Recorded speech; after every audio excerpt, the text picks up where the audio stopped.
तो आगे साहब कहते हैं, पानी में पावक बरे, अंधे ही आंख न सूझे। पानी में कहीं आग लगेगा? साहब ने कहा पानी में आग लगा हुआ।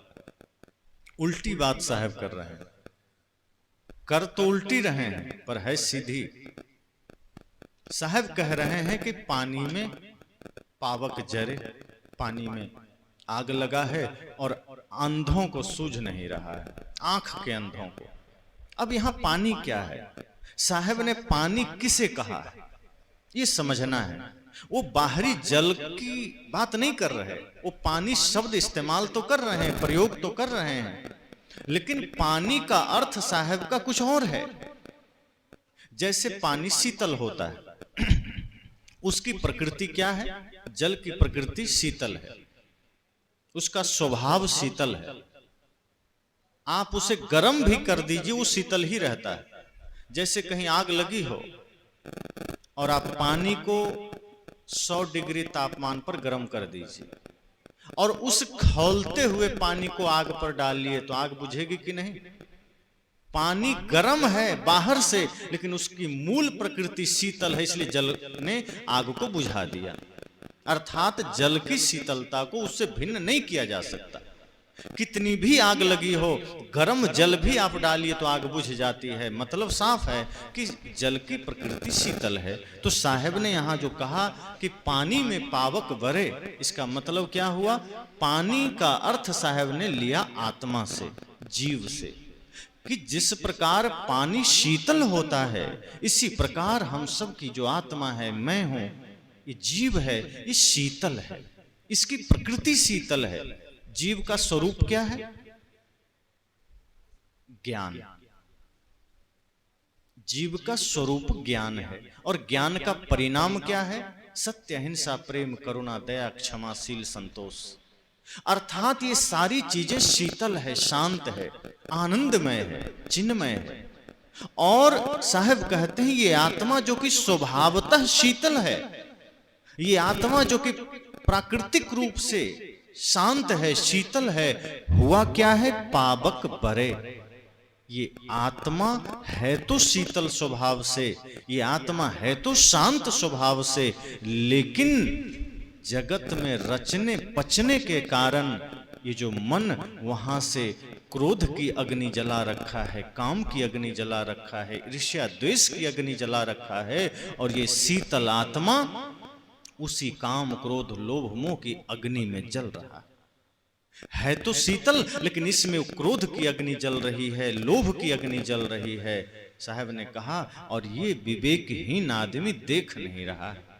हमारी आपकी जो मूल प्रवृत्ति है वो प्रेम की है। अब सोचिए कोई आदमी क्रोध में कितना देर रह सकता है? क्रोध हमारा स्वभाव नहीं है, वो अविद्या के कारण मन में जागृत होता है, वो अज्ञानता के कारण जागृत होता है, वो जगत के प्रपंच के कारण जागृत होता है। और आप इससे समझ सकते हैं कि आप 1 घंटे तक क्रोध में रहिए तो आपकी आधी एनर्जी, ऊर्जा खत्म हो जाती है। क्रोध के साथ कोई 24 घंटे नहीं रह सकता, क्रोध की अवस्थाओं में कोई हमेशा नहीं रह सकता, लेकिन प्रेम में आदमी जन्म जन्म रह सकता है, क्योंकि प्रेम हमारा स्वभाव है, क्योंकि प्रेम हमारी प्रवृत्ति है। साहब ने कहा जीव की प्रवृत्ति तो शीतलता है, जीव की प्रवृत्ति तो प्रेम है, जीव की प्रवृत्ति तो शांत होना है, लेकिन इसमें क्रोध, काम, लोभ, मोह, अहंकार की अग्नि जल रही है और विवेकहीन आदमी देख नहीं पा रहा। कितनी आदतें हम बना लेते हैं और विपरीत हम चलते हैं, जो हमारा स्वभाव नहीं है वो आदतें हम बना लेते हैं। कितने प्रकार की नशा हम करने लग जाते हैं।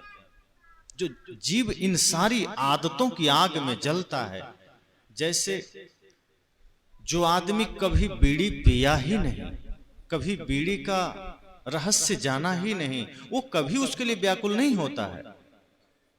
और जब आप पहली बार बीड़ी पी लेते हैं तब पता चलता है बीड़ी का ज्ञान। जैसे आप ये समझ लीजिए कि जो चीज हम कभी प्रयोग नहीं करते उसके प्रति हमारा कोई आकर्षण नहीं होता, उसके लिए हमारा मन नहीं करता। आज से पहले जब मैं यहां नहीं आया था, या जो लोग मुझे कभी सुने ही नहीं थे, मोबाइल के माध्यम से भी नहीं, कभी नहीं, तो क्या कभी आपके मन में हुआ था कि स्वामी रंजीत जी को सुनने का मन करता है?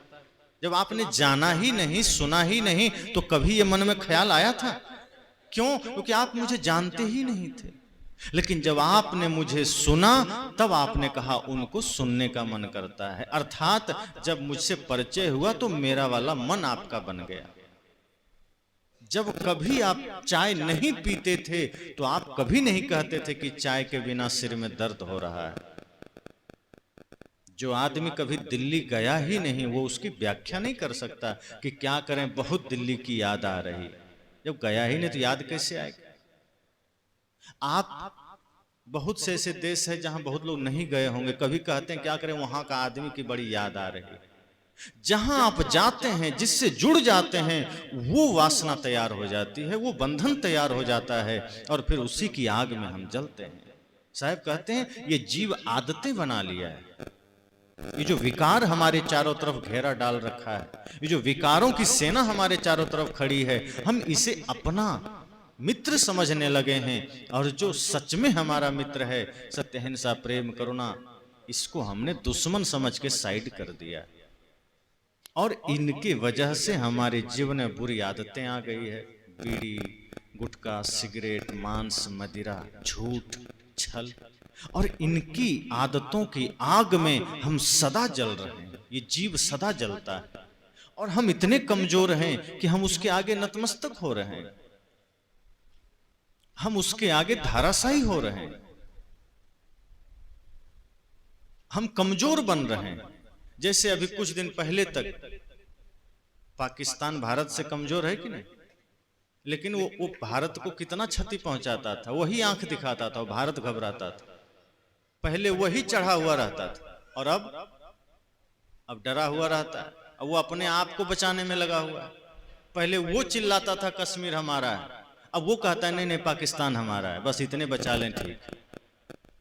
मतलब अब भारत अपनी शक्ति को पहचान गया, अब जान गया, ये अपने आप को जान गया। और जब हम अपनी शक्ति को पहचान जाते हैं, तब फिर कोई हम पर हावी नहीं होता। जब हम अपनी शक्ति को नहीं पहचानते हैं तो कमजोर भी चढ़ बैठता है।